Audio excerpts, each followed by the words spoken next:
ফল প্রকাশ হয়েছে মাধ্যমিকে এবং প্রতি বছরের মতন এবছরে কিন্তু পিছিয়ে পড়ল না কলকাতা।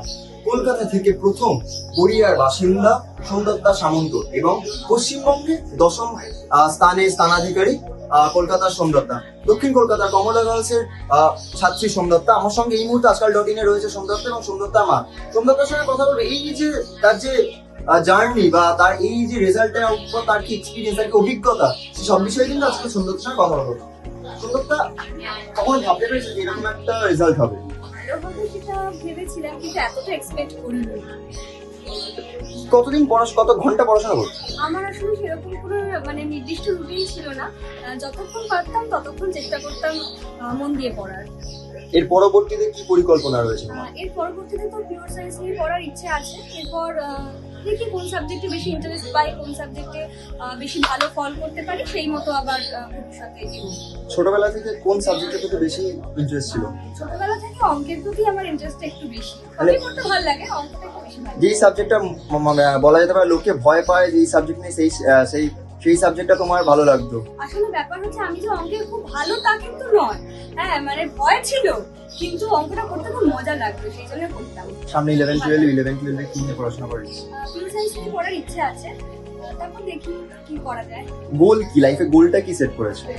আসলে আমার খুব ছোটবেলা থেকে ইচ্ছে ডাক্তার হওয়ার। ওই জন্য আমি ডাক্তার খুব খেলতাম ছোটবেলায়, কিন্তু এখন ডাক্তার তো চাইলেই হয়ে যাবে না, অনেক সাবজেক্ট রয়েছে। এবার দেখি সেই সাবজেক্টগুলো যদি আমি আয়ত্তে আনতে পারি এবং যদি ইন্টারেস্ট পাই তবেই ডাক্তারি লাইনে এগোবো, না হলে যদি দেখি অন্য কোনো সাবজেক্ট ভালো লাগছে তাহলে আবার চেঞ্জ করবো। স্কুলের থেকে তোমার কাছে কি প্রতিক্রিয়া এসেছে? স্কুলের হেডমিস্ট্রেস বা টিচার থেকে? স্কুলের হেডমিস্ট্রেস তো এসেছিলেন, আমার খুব ভালো লেগেছে।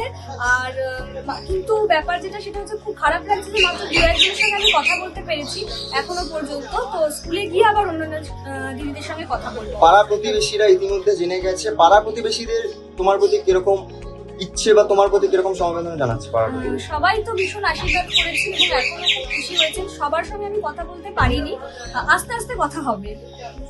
আপনি ওর মাটি কেমন লাগছে? সকালবেলা থেকে এত সাক্ষাৎকার ভরে গেছে মিডিয়া, কেমন লাগছে আপনার? খুব ভালো লাগছে। আমরা ওকে আশীর্বাদ করি অনেক। যেটা হচ্ছে যে ও পড়াশোনায় বরাবরই ভালো, খুবই স্টুডিয়াস। তবুও র্যাঙ্কটা তো একটা অন্য জিনিস, ওয়েস্ট বেঙ্গলে র্যাঙ্ক করাটা সেটা আমরা ভাবিনি যে র্যাঙ্ক করবে, তবে ভালো রেজাল্ট হবে এটা আমরা। ছোটবেলা থেকে পড়াশোনা কেমন ছিল? ও বরাবরই ছোট থেকেই ও ভীষণ স্টুডিয়াস, ভালো। আর ওই পড়া নিয়েই থাকে, পড়ার বাইরে যখন পড়তে ভালো লাগছে না যে টাইমটা, সেটা একটু গান শুনতো, না হলে একটু গল্পের বই, নাড়াচাড়া করলে একটু আবৃত্তি বই দেখলো, আর না হলে নাচটাও পড়ার পরেই বেশি সময়টা নাচে নিয়ে গেছে। পরবর্তীতে কি নিয়ে এগোনোর ইচ্ছে? ডাক্তার হওয়ার ইচ্ছে? ও বলছে ডাক্তার হওয়ার ইচ্ছে, তো দেখা যাক, ওর উপরেই ডিপেন্ড করছে যে ও কি হবে, এটা ওর উপরেই দেখা আছে।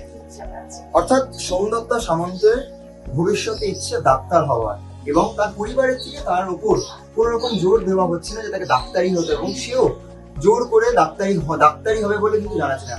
তার ভবিষ্যতে যেটা পছন্দ হবে, যেই বিষয়ে সে নিজেকে মনে করবে সে কমফোর্টেবল, সেই বিষয়ে কিন্তু সে এগোবে বলেই জানাচ্ছে। আজকাল.in এর জন্য দীপশঙ্কর দাস।